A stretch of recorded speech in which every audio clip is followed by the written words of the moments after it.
said, hey, please do something for the Russian government. When in reality, one, he was on the payroll of the Turks. He was on the payroll of the Israelis. He took like 50 grand from the Russians. Who knows what else was going on there? It's almost like Flynn, though, understood that this constellation. He understood that this is how this is going to go. I mean, look, he did intelligence over in Afghanistan. Don't tell me Mike Flynn didn't know about China's role in Afghanistan. Don't tell me that. I mean, of course he would have known everything. I mean, look, Afghanistan is bordered by Russia and China. They would have had a huge influence operations in Afghanistan, and in fact probably drew America into that war for precisely that reason.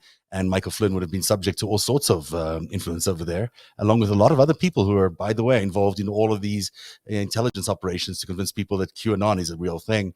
A lot of them come from Afghanistan.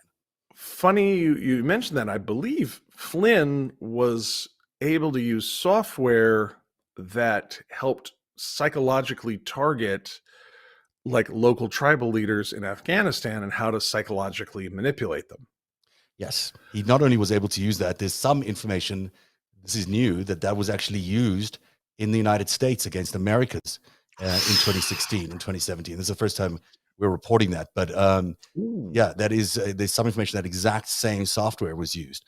So, you know, this takes me all the way back to PROMIS and a whole bunch of other things, which again bring in Israel and Robert Maxwell and Epstein and Saudis and, you know, this whole constellation. This is not a new constellation. This is a constellation that's been around for a while. They've sought to influence America for a long time, and they are not very friendly to America. So the idea that you know that this constellation still manages to run a political party that has influence over half the country is increasingly troubling, and it does not change our threat assessment at all. We are just in as much danger today, if not more, than we were in 2016, because these guys still have a hold, and they've managed to reveal themselves in a way that has made them somewhat acceptable in parts of America. And on top of that, they've got a media landscape which, let's face it, most of that media landscape is owned by people who come from these countries,